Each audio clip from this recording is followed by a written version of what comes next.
Yo, we are on the beach in Oaxaca, and we're about to get hit by a f***ing hurricane.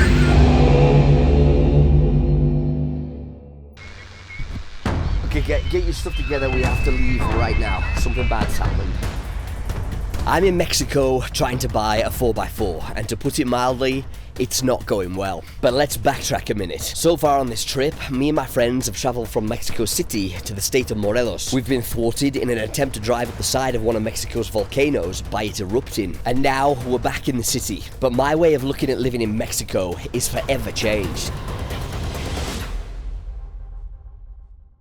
Trying to drive up a volcano had me studying route maps and GPX files, and this had opened up a Pandora's box inside of my head. This experience had set things in motion for me that could not be stopped. It had opened my eyes to the sheer amount of incredible tracks and trails available to do in Mexico, and it changed the way I thought about living in Mexico forever. Riding around in Chris's Jeep had me wanting a 4x4 here myself, and knowing that I was going to be here for at least 3 months, I opened Facebook Marketplace and started looking for a 4x4 of my own. I was already obsessively sifting through listing after listing, lining up potential vehicles to buy, and getting acquainted with the used vehicle market in Mexico. Or so I thought. After looking through a myriad listings, I settled on one particular vehicle, a 90s Toyota pickup with a 22RE engine. It looked to be in great condition, for sale for $4,000 American in the state of Michoacan. Over the next few weeks back in the city, things changed pretty rapidly. Amid the chaos, street food and beers, I met a girl, and we became inseparable pretty quickly. I arranged with the seller of the truck to meet him in Guadalajara, and I booked a flight to the city for both of us, intending to go, pick up the vehicle, and drive it back, returning to the city over the course of a few weeks, on what I imagined would be an epic road trip. We hopped on the flight with hardly a second thought, leaving Mexico City for Guadalajara, out to the northwest. As the plane cut through the haze of heat and pollution, and we immersed ourselves in the wild culture of Guadalajara, I could have no idea of the chaos that was just around the corner.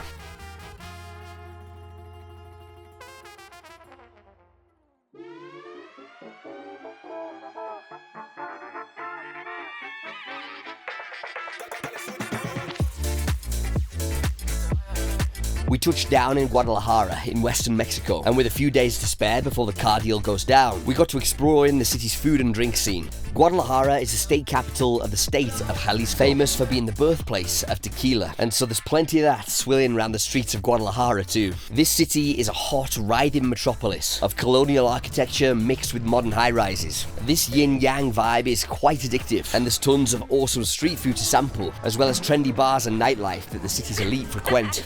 The day after we arrived, we hopped over to the town of Tequila, a couple of hours drive to the west of the city, through endless blue agave fields, situated under the shadow of a colossal volcano, whose historical eruptions fed the rich soil that allowed the agave to thrive in this area, thus leading to the creation of the infamous beverage, known well to connoisseurs and college kids alike the world over. We spent a hazy day in the town of Tequila, sampling the product and touring the distilleries, where the entire world supply of this beverage comes from. Meanwhile, things were going south with my car deal. Knowing that we were now in the city, the seller demanded a huge deposit in advance before he would bring the vehicle to us. It was an obvious and premeditated scam. Get the potential buyers to make a commitment and then pull the rug out from under them at the last minute. I told the guy no, and he disappeared quicker than morning mist, leaving me scrambling to find another car since we'd come all this way. Within a day, I'd found one, a 1988 4Runner, also with 22RE engine, that I'm not going to show here for reasons of safety. You'll understand this part in a minute. This guy was located in Uruapan, also in Michoacan, but he said he would drive up to meet us if I paid him fuel money. No advance deposit required. I arranged to meet him in Guadalajara city centre, and the deal, it seemed, was on. What happened next was, I think, the closest I've ever come to something really bad happening to me. I'm going to keep the details sparse on this because, honestly, what happened was something that still scares me. I narrowly avoided a car full of masked bandits who'd come to, I presume, either rob or kidnap me. Apparently, criminals in Mexico use Facebook Marketplace as a bit of a honey trap in order to lure soft targets into a place where they can be robbed. A common technique is to turn up armed with overwhelming numbers and force the victim at gunpoint to a card machine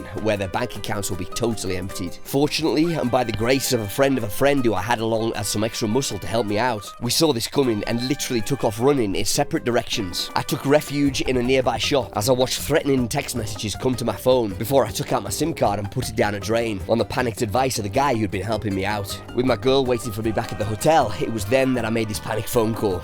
Get your stuff together, we have to leave right now. Something bad's happened. I got into the back of an Uber shaking like a leaf, arrived at the hotel, and we hurriedly packed our stuff before heading to an obscure bus station on the edge of town, where we gave fake names and took the last bus out of town towards the coast.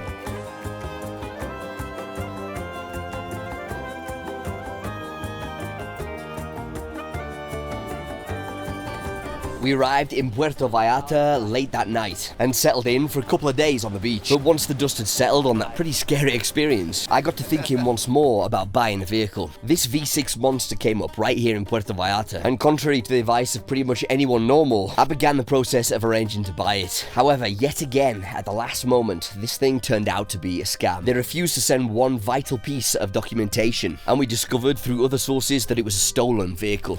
It seemed like the sun had set on this whole buying a vehicle in Mexico thing, and we settled in to spend a few nice days on the beach before thinking that we would take a plane back to Mexico City. But I was furtively scouring Facebook Marketplace countrywide. A V6 double cab came up in the state of Oaxaca in the south, and this guy seemed to be legit. He produced all the relevant documentation on request and told me that I could either come to his small town in rural Oaxaca or he could drive it to the city for me. Either way, he said, would be no problem. I just had to get there. We ran checks on the papers, which checked out, and so I booked another flight, this time to the city of Oaxaca via a layover in Monterrey, while my compañera for the last couple of weeks took a flight back to Mexico City.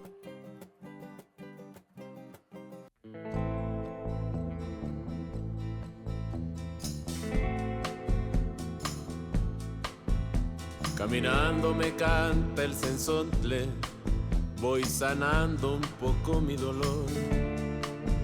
Se oscurece la sombra del monte, voy tranquilo sin una razón. Caminando acompaño al sensontle, vuela encima de mi canción. Caminando me canso en el monte, voy tranquilo con mi corazón.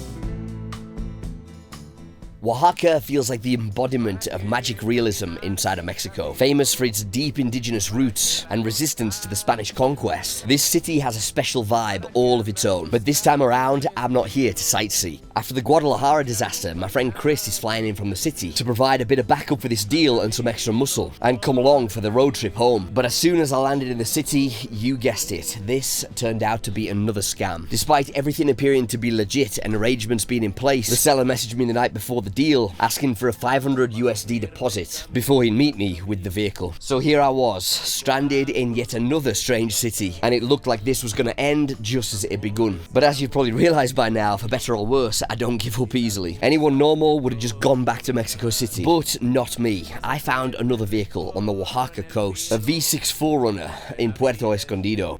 But this was going to be no ordinary trip to go pick it up. The road to the coast is going to be via some of the most remote and rural parts of Mexico, up and over a towering mountain range, and then down onto the boiling coast, from where we'll be able to head up to the city of Puerto Escondido. By this point, at almost 4 weeks in, I'm not giving up yet. So let's have it. With the new plan afoot, Chris and I prepared to leave surreal Oaxaca behind and boarded a collectivo bus bound for the tiny mountain town of San Jose del Pacifico, which would be our first stop on this wild adventure.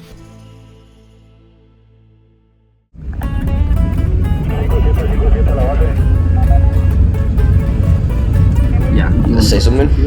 Not really. Let me think about it first. Yeah. Are you gonna put this in the video? Yeah, dude. Going to the mountains, we're buying a truck. Hell yeah, we are. Who knows what's happening after that? Yeah. This is the fourth that we've This is the fourth or fifth. Yeah. So this is the last one. This is the last one. The last one. Basically, yeah, we've been flying all over Mexico. If we don't get this one, then it's over. The dream's gonna die. But I am confident that this is gonna be the one. So come with us on this outrageous quest throughout Oaxaca. We're gonna go to San Jose del Pacifico. I believe it's the only place to legally take psychedelic mushrooms in the entire country, so we're obviously not going to do that, right? Yeah, no, we don't do that kind of thing. The following day we're going to go down to the coast and see what we can find.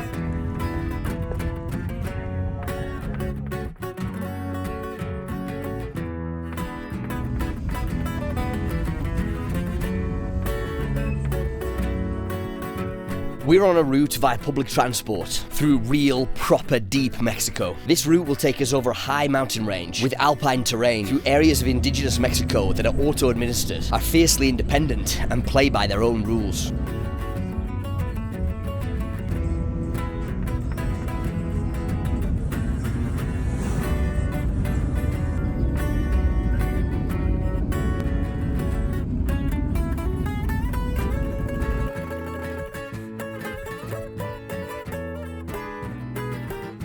The ascent into the mountains is a long trip, 5 hours in collectivo, and we watched out of the window as the terrain began to change. Leaving the arid valleys below, we passed lush vegetation and the beginnings of logging trails as they wound off up into the mountains. We were hit by squalls and a mist descended as we passed through tiny mountain communities, while the smell of sweet wood smoke filled the air. This high altitude area of Mexico is cold, and the people up here use wood to cook and heat their homes.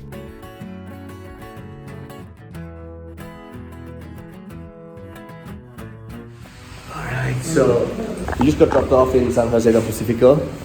We are absolutely... we're gonna have to do that again because I didn't record, so we just got dropped off in the freezing cold rain.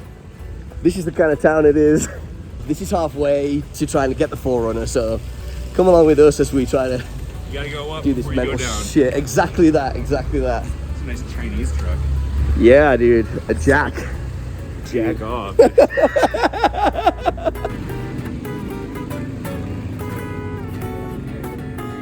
We're both a little sick, eh? So we ate something funny, and so we've been kind of dying in the city of Oaxaca. So we've been after hot broth.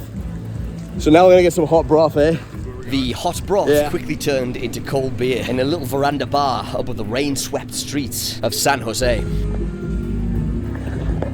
Alright, so we found a cafe bar thing in the middle of San Jose del Pacifico after that really rainy, crazy drive. Got a couple of Vickies on the go here, some nuts. What are you doing, sir? I'm locating the ancestral gift of the land. The gift of the land. So here's the situation with San Jose del Pacifico. It's like the only that I know of town in Mexico where psychedelic mushrooms are like semi-legal. And the reason is that the place is auto-administered, so they fall outside of the regular law. And the reason for that is because they used to use these hongos in like ancient ceremonies and stuff. Like, the mountains up here are like where they're from. Yeah, right. This is the land, literally where they're grown out of. They come out of the land here, so it's like part of the culture. The ancient like pre-Hispanic rituals and stuff to honor the gods, they used to all involve psychedelic mushrooms. So for that reason, they're self-administered, and I've never seen a crop in San Jose del Pacifico. I'm not sure if they exist or not. I'm pretty sure they don't, because the town is administered by like a sort of tribe, and the elders of that tribe make the rules here. So it's like a little autonomous state within a much larger state within Mexico. We watched small-town mountain life go by on the street below, starkly at odds with the heat and tropical chaos of the places that I've been frequenting over the last few weeks. I've seen Final Destination. Yeah, dude. Right Right on, man. I was literally just thinking about that, yeah. So, plan now is we're gonna finish these beers, eh? Finishing these beers, eh? And then we're gonna go... Where are we gonna go next, Chris? We're gonna go have some dinner. That's what we're gonna do. Get like a proper good scran, eh?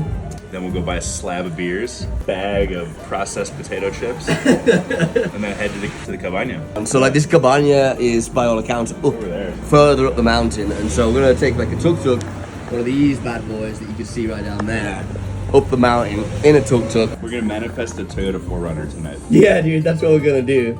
We're gonna speak to the ancestors and manifest ourselves a 4-wheel drive truck. Goddamn right. Wow.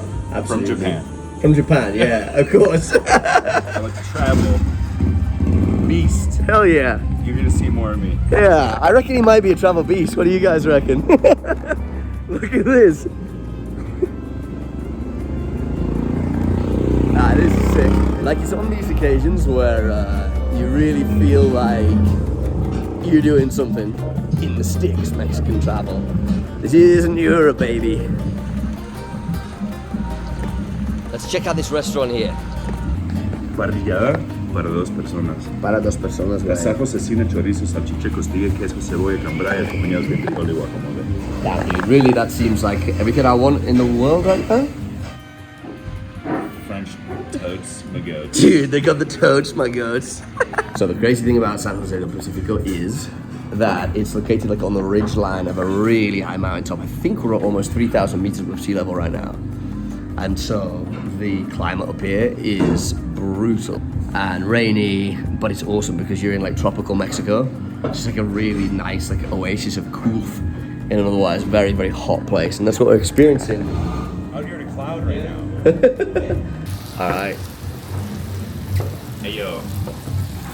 Yo, fuck Arby's. We got the meats.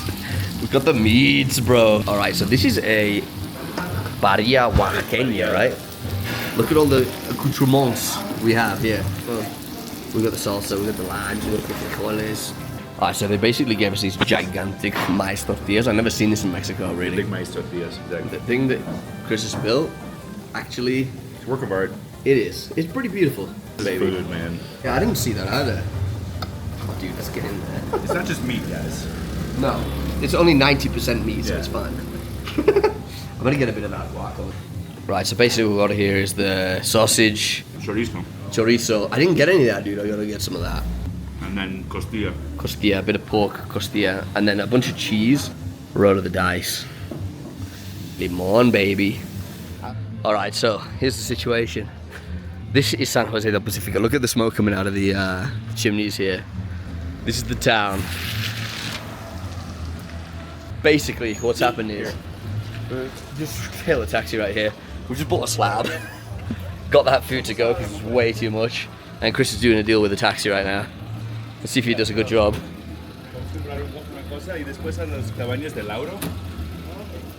Okay. Second. Did we agree a price?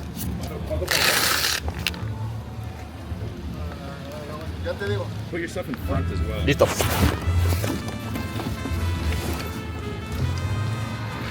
Vale. La molcajete y después de Lauro.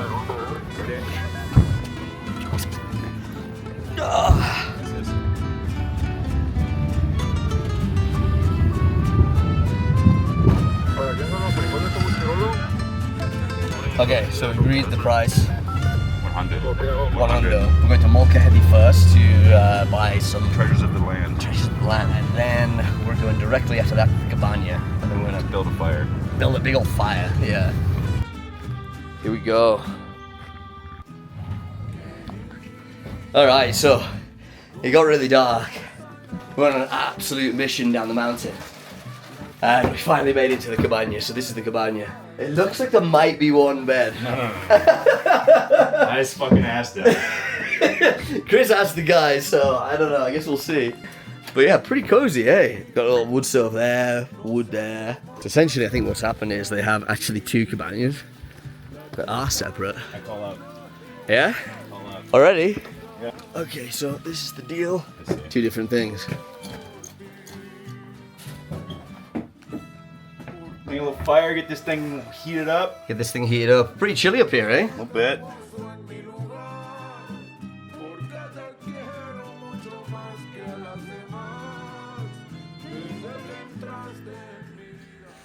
Alright. That looks like a pretty good fire you got going there, lad. Oh, it's still lighting. Yeah. Once you hear that snap, crackle, pop, That's when you know, eh? you know you're good to go. Yeah, man. What do you think of that, lad? My face hot. Face hot, buddy. Got my face hot. You got that face hot. Oh, yeah. We got it going, man. We got it going. Got some Modelo's open. And my face is hot. And we're in the middle of nowhere in San Jose del Pacifico, literally on the side of a mountain, and we got this going. This is like top life experience right here, you know what I'm saying? You know? Life is dope. And you gotta do dope shit. Life is dope, you gotta do dope shit. Yeah.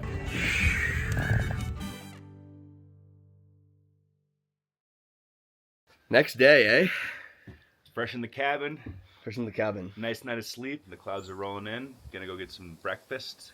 Yeah, dude. Hang out a little bit more. Manifest a forerunner. Manifest a forerunner, man. That's what we're doing up here in this spiritual place. Yeah. And then when it gets colder and rainier later, we're gonna build another fire. Get my face hot. Yeah, dude. Get the faces hot, man. I like that. Open this cabin. So it has like two verandas. So up top is this veranda where we sleep. And then This is our chill room. The chill room, yeah. This is the ritual room. The ritual room, yeah. Got a fresh load of leña right here. Stove.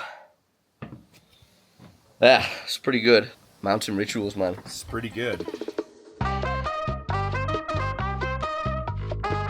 We took another taxi down into the town to grab some breakfast.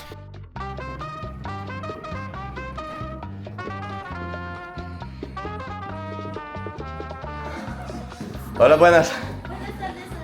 Gracias. Y corren las balas de tu palabra fría. Alright, buddy. This looks amazing. What do we got here? We got a little chilaquiles rojos. Yeah. A little bit of cecina enchilada. Yeah, dude. Frijoles on the side. A couple of coffees.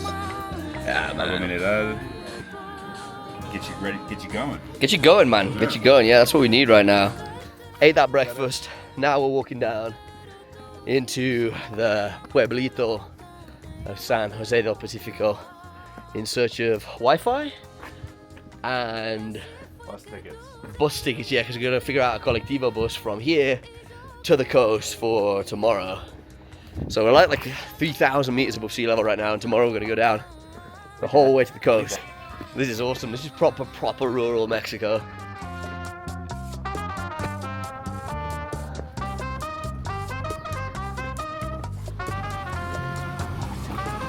A lot of Nissans up here, man. Fuego, sueño con tu cuerpo. La noche, cuando nuestro amor fue realidad. Right, so you can see what kind of town this is like with all the murals, eh? Pero tú solo me llamaste loca, me llamaste loca. Back in the barrio, so this is where we were last night when the rain was here.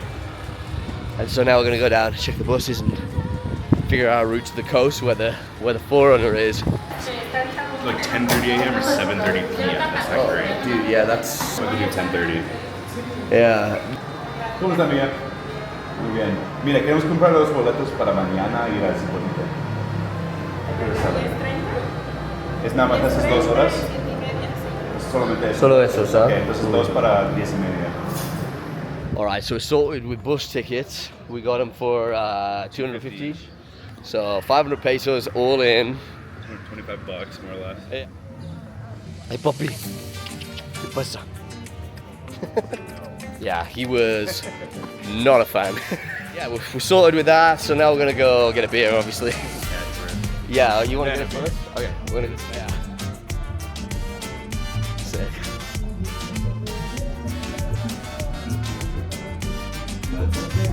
Dude, tripa.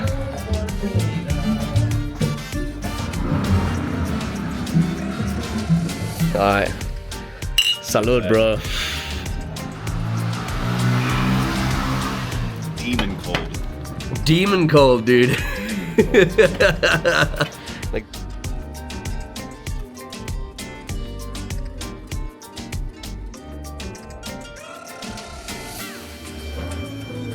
look at it over here. Yeah. That's sick, man. So one of the coolest things about this town is, with it being situated in the mountains at almost 3,000 meters, with the coast so close to it, you get like a weird reaction with the clouds as the sun starts to set. And so like all the hot air hits the cold air from the mountains and turns into steam, and so you see the clouds rushing in across the valley really quickly, faster than any other normal clouds you can see, and that's what we're seeing right now. It's an amazing natural spectacle. So Okay. yeah, Takoyakis. takoyakis and dumplings, right? Yeah. Some crackers here.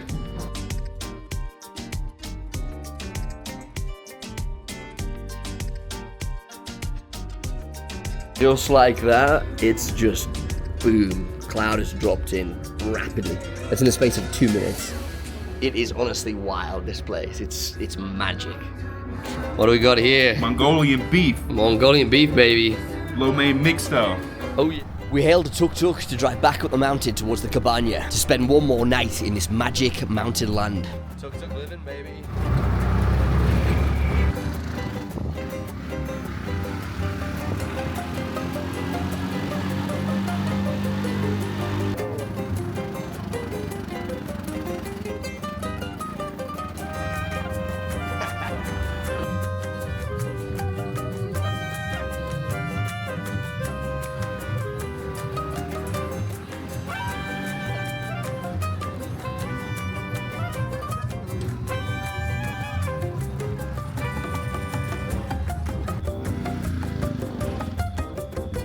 All right, back to the Cabana way. Here we go.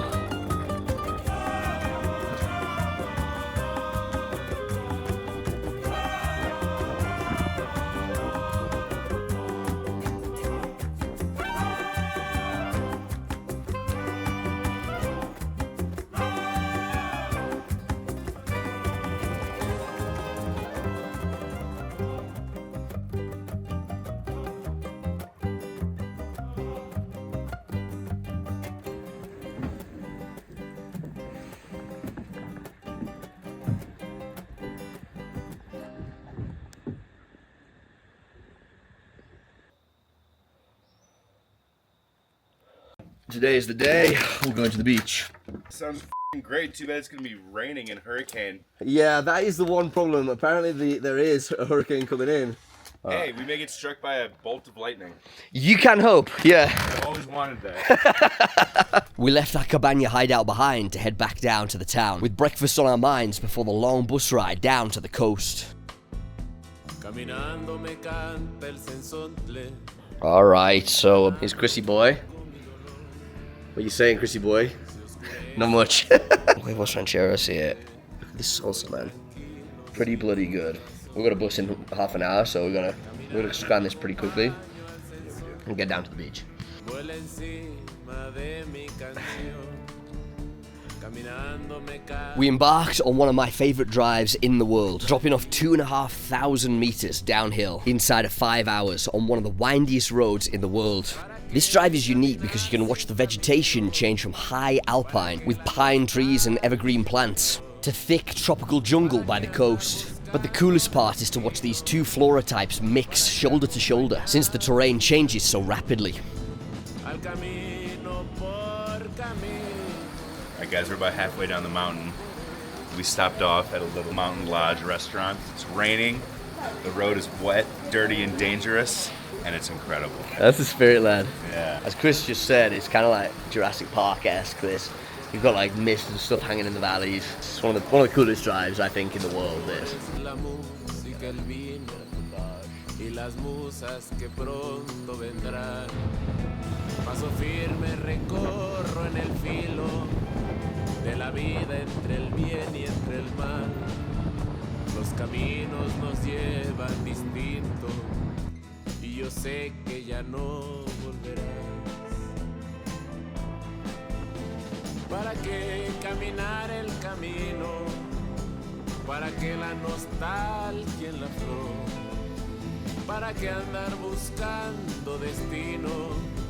¿Para qué acompañar mi canción? Al camino por camino y al amor por el amor.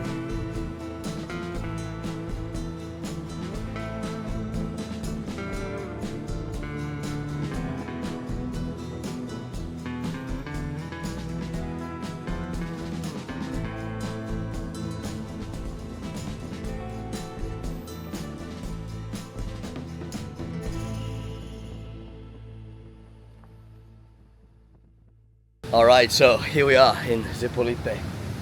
This is the beach town that we're going to spend the next couple of days in. What are you saying about it, Chrissy boy? Looking good. Looking pretty nice, eh? Break is coming in here. Alright, so these here are our rooms. These are the habitaciones. This is me, the caracol. So, really simple. Little room, simple bed, mosquito net, thank God.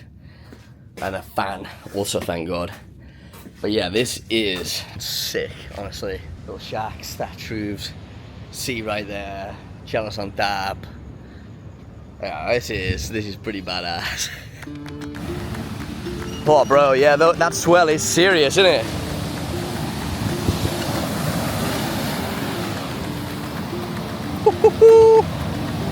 Wow, bro. Hell yeah.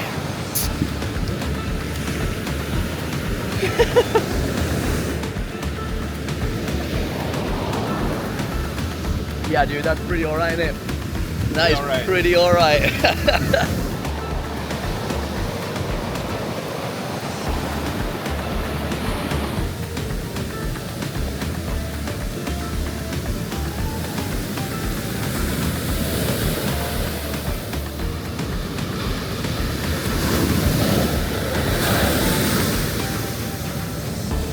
But as the black flag fluttered over the beach, whispers started to reach us of something big forming just off the coast. A big tropical storm is bearing down on us, or maybe even something bigger and with more force and violence. Yo guys, it's Chris. We're in Zipolite. It's beautiful. The waves are pretty intense. It's a black flag right here, so that means you can't go in. The ocean's churning. Apparently there's a hurricane forming, and it's 4 days away. It's Monday, and it's supposed to hit on Thursday. So we got to keep an eye on that. I mean, it's beautiful, but it's powerful. Alright, so I thought that considering there's a tropical cyclone approaching, we're all a little bit like kind of worried a bit. I'm gonna go scare the living shit out of Chris. He's in a hammock right now.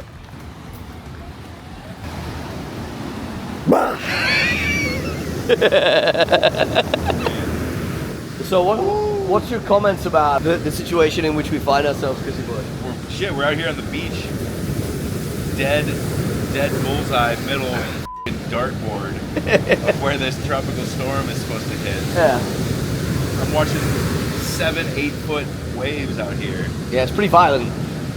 I mean, that's how I'm feeling right now. But I mean, what are you thinking about what we do? Do you think we'd like stay and weather the storm? Or do you think it would be better to like move up the coast to Puerto Escondido, which... Well, any smart person would probably leave the coast immediately. So we're not gonna then. But I think our plan is to at least see what's gonna happen tomorrow, watch the weather. Yeah. And on Wednesday, ideally tomorrow night, make a decision whether we, one, fly out of here and cancel the whole Reese Forerunner buying adventure. That's not happening. Or two, move down the coast of Puerto Escondido, which is a little bit more of a solid city. Well, it is a solid city. We have a pretty solid Airbnb, see if we can get in there a couple days early and just hunker down. As we whiled away the hours of the day, the town began to empty out fast as people fled the oncoming hurricane. But we'd come here for a specific purpose, the culmination of over 40 days of trying to buy a vehicle here in Mexico. For us, there's no turning back. Yeah, so this is the restaurant we were at last night. I guess we're gonna eat here again as we kind of like watch this storm come in. Yeah, we'll at least have a beer here. That's the storm coming in over the Pacific, so I don't know. A bit nervous, a bit apprehensive, a bit excited.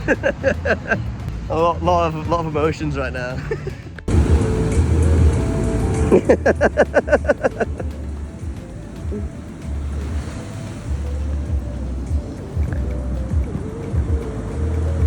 Dude. The following day, we knew it was time to move, and quickly. Okay, so this is day 2 of the hurricane. The hurricane is supposed to hit tomorrow, and look at this sea.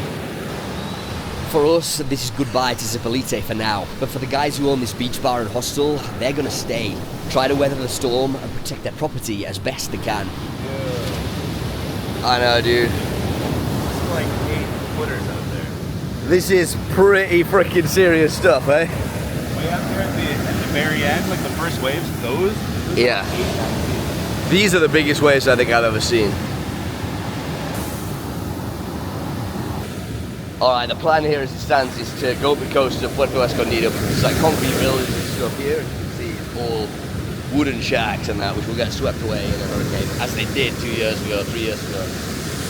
This is, they reckon, possibly a category 3 hurricane. It's going to be likely the biggest one since Zipolite got wiped out the last time.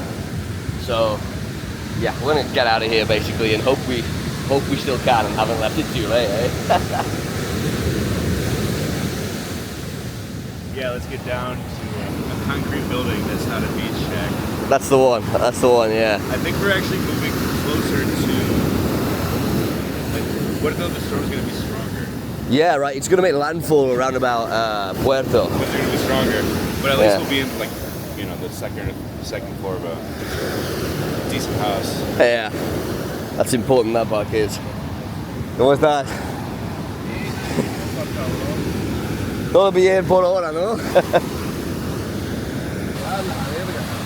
Sí, ¿no? Oh, what the fuck, dude.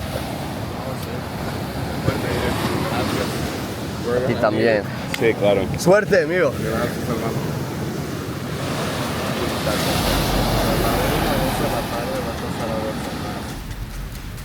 It's now time for us to pack up our stuff and get the hell out of here while we still can. Alright, so final broadcast patching in from the shack. It's not kind of how we wanted this to end, but yeah, we have to have it end like this. So yeah, a little bit of fun, a light bit of panic on the way out here. The storm is about to land. Basically, it's been upgraded from a tropical storm to a hurricane, and now the US Embassy has put out a warning for everyone to basically like f off out of the beach towns, which we're not doing. It's gonna be an interesting couple of days, I reckon. What do you think, Sonny boy? I don't know, dude. Nothing to know. Everything's up in the air. We might die. We might well die, yeah. We're just like gonna be pretty nervous over the next few days. Well, over than tonight especially. Yeah, I guess we'll see. We found a taxi that's willing to take us up the coast to Puerto Escondido, chucked our stuff inside and set off, closer to where the storm's gonna make landfall, but also to a city with much stronger infrastructure. Yo, we are in a tropical setting on the beach in Oaxaca, and we're about to get hit by a fucking hurricane. Yep, that's pretty much what's about to happen. It's a long journey, but it's doable. The highway is eerily quiet on the way up here, as everyone sensible takes shelter inland. Yeah, we're out here on the highway. There's nobody else with us. Usually this highway has a decent amount of traffic on it. There's one truck, but Yeah. it's super like eerie and sinister. Yeah. Weird to be out here in the middle of the road. That's the word, man. Yeah, eerie. It's just weird. Like nobody's here. They're all taking shelter from this hurricane, and we're freaking bashing through it in a taxi. Like right there, eh? Yeah. So this is the hurricane. So we're heading here. Santa Cruz is basically where we're going from. We'd literally left Zipolite just in time as the edges of the hurricane began to make landfall. After some panic buying at a packed supermarket, so full of scared people that you could almost smell the fear, we got checked into our Airbnb and went down to the beach to watch this thing make landfall. We've made it to Puerto Escondido. We've in fact gone closer to where the hurricane's supposed to make landfall, but there's a bit more infrastructure here, and we got a pretty cool house. We're like on the 3rd floor. But yeah, I mean, right now you wouldn't know that a hurricane's coming. Yeah, it's pretty raw out here, you know what I mean? Bit of rain coming, tropical storm, big old fucking lighthouse on the headland over there. Look at that's some shell-ass waves. Those waves are nowhere near the magnitude that they were back in Zipolite, but I guess tonight we'll see as the storm does approach.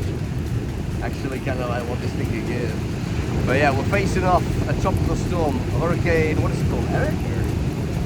Eric, baby. We stayed out on the beach to watch it come in for as long as we could before hastily retreating back to the house and, armed with a bottle of mezcal, prepared to weather a direct hit from Hurricane Eric.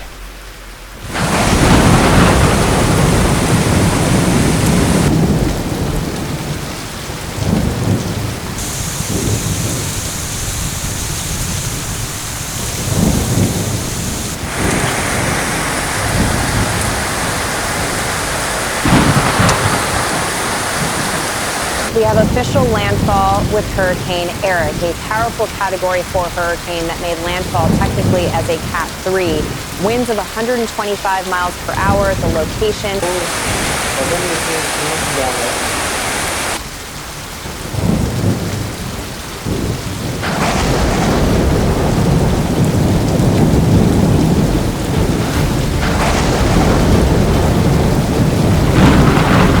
We watched the hurricane approach for as long as we could before we took shelter in the house as the wind got stronger and the rain got heavier. Eventually the power went out, all reception was lost, and we were left to weather this beast through the night. The following is a transmission that Chris put out from the heart of the storm as we drank beers and blasted music while the hurricane landed. Just checking in 2 blocks away from the coast in a Cat 3 Eric. Just want to let the world know that we're out here blasting Skinner, doing the best we can to stay alive, yo. That's what we do.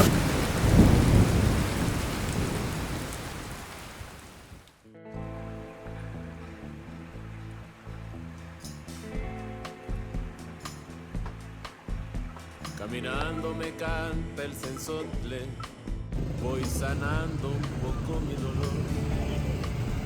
Se oscurece la sombra. Alright, so it's the day after the hurricane. We're back at a beach bar. There's a lot that's happened. Basically, we just didn't film because the hurricane turned into a Cat 4 and hit us directly, and it was just mental. We had to take shelter in a 3rd-story concrete building. A lot of things happened there. A tree almost came through the bloody apartment, collapsed in the yard. Yeah, we almost died. Yeah, fairly almost died a bit, didn't we? And so yeah, now we're here in a beach bar waiting for some tacos, and we're about to go get the freaking car, or we're about to go see the car. So yeah, we're gonna see what the crack is, and yeah, with a bit of luck, I guess we're gonna buy a freaking car, right? Yeah, let's see what happens. Let's see what freaking happens, man. Oh, party boys, partying, yeah. Alright, so we're at the Copel in boiling hot Puerto Escondido. Flies everywhere, it's like a freaking oven, man. The heat is unbelievable. But anyway, he's supposed to meet us here, the guy, and he's kind of hassling me when he's gonna be here. Now we're here, he's saying, okay, let me get off work first. So just like chilling here, waiting for this freaking guy to come. Like the busiest, most horrible street in Puerto Escondido, dude.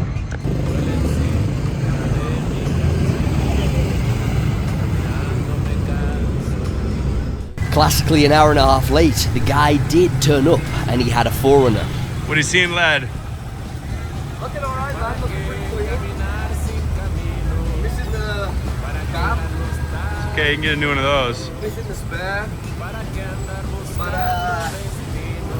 yeah, it's looking alright, man. Need new tires, but that's okay. This is my first look at a legit vehicle sale in Mexico. Leaves a lot to be desired. How's it looking down there, Reese boy? It's alright, man. Still need a new exhaust at some point, that's fine. Oh, big leak from the front diff. Oh yeah, bunch of leaks here.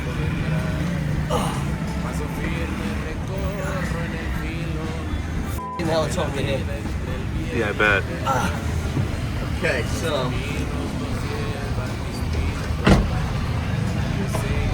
right, so we've got a leak from the front diff, we've got a leak from the transmission, a leak from the engine, from the rear main seal.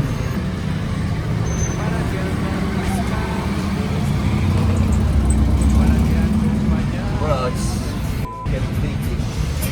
Yeah. Yeah, I don't know about that, man. Deal breaker? It's just a lot of work. Yeah. It's a lot of work in that. Like, there's like maybe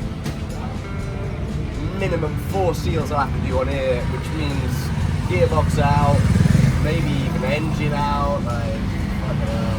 As I went under the motor, the entire right-hand side of it was slick black with oil, indicating a pretty catastrophic leak from somewhere. But there was so much, I couldn't even identify where it was leaking from.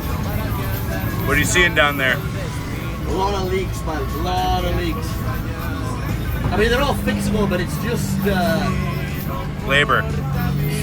yeah, it's how much I want to actually do. Like the half shaft on the IFS has a boot off, so I mean, like rebuilding that entire side. The problem is I don't know where half these leaks are coming from. Like the whole of this side of the engine is saturated with oil. Yeah. I've got a pose here. The steering looks alright, to be fair.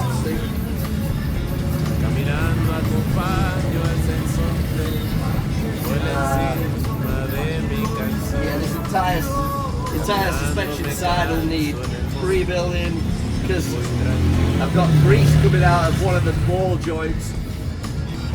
Yeah. We'll try and get out of here. Okay. We took it out of town for a test drive. That's a check engine light on, but I don't really know what that means with these old things, man. How's it feeling, Reese? Dude, honestly, it feels good. I'm aware about the fact that it's got a lot of work to do. What do you got to do in it? I got to drop the transmission, I deal with the leaks on the engine, which I don't know the first thing about V6 Toyotas. So there's a lot of leaks on there that need dealt with. Yeah, we'll have to change the seal between the transmission and the motor. There's something up with the front suspension, one of the half shafts on the IFS. The boot's missing and it's leaking grease. It's a fair bit of work. What are the upsides you're feeling here? Feels good, man, honestly. Like, it feels cool, feels like a Toyota, you know? Alright, here we go. I dropped it down into high 4-wheel drive to give that system a test. Despite the myriad problems with this vehicle, and there are a lot, it's driving really well, all told. And it feels solid, like a Toyota should. Honestly, when you drop a vehicle down into 4 like this on a test drive, that's when things become dangerous. Because you can let your heart rule your head, and the old sunk cost fallacy comes into play. All told, this vehicle feels really good. Although I know in my head it is still a shitbox. Nicely, actually, very nice.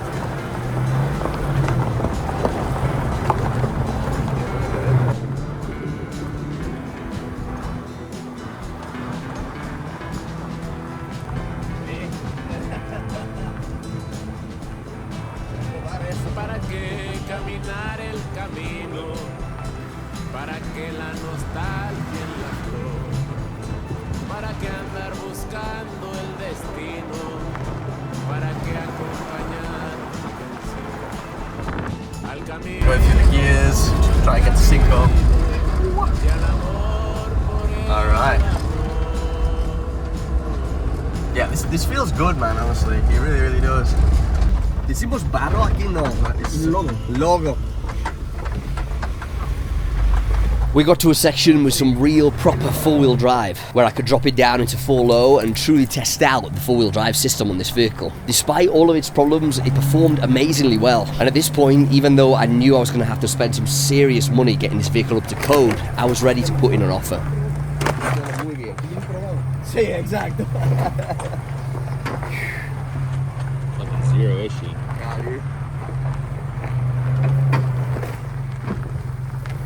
And so, how is this sale going to play out?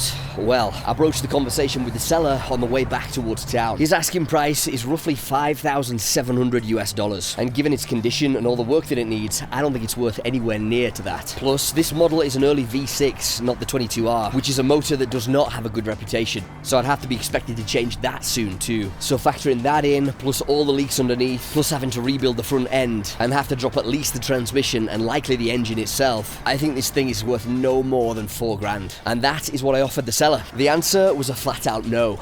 And due to the whole sunk cost fallacy thing, I raised my offer to $4,500 and then $4,750, both of which were rejected. This guy wanted the full asking price. He eventually offered to knock a token $150 off the price, bringing it down to $5,500 more or less. But knowing that I'd likely have to spend between $7,000 and $10,000 to bring this thing up to code, it just wasn't enough. And so the deal fell through. And after 45 days on the road through Mexico, after weathering 4 scams, almost getting kidnapped, and getting hit dead on by a Category 4 hurricane, I said goodbye to the only legit deal that I've been offered for this entire time. What an adventure.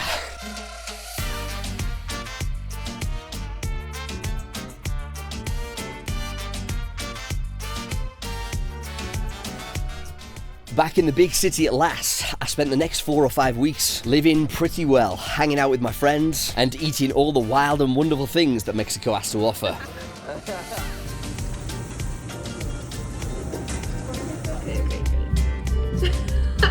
Before I knew it, the clock ticked down on my time spent outside of the Eurozone, and soon it was time to return to Spain. I booked a flight back, said goodbye to my girl here in the city, and hopped on my flight back to Madrid. Here we are, back at the car after 3 months outside of the country. I'm just doing the final bit of packing up before we hit the trail. I can hardly believe it's happening. This has been an absolute mission. All kinds of crazy things happen, but yeah, here we are back, and I'm just about ready to hit the trail. I think there's something sounding wrong with the car. It's blowing tons of white grey smoke out the back. It's really underpowered, and worst of all, it's overheated to hell. This could be really bad.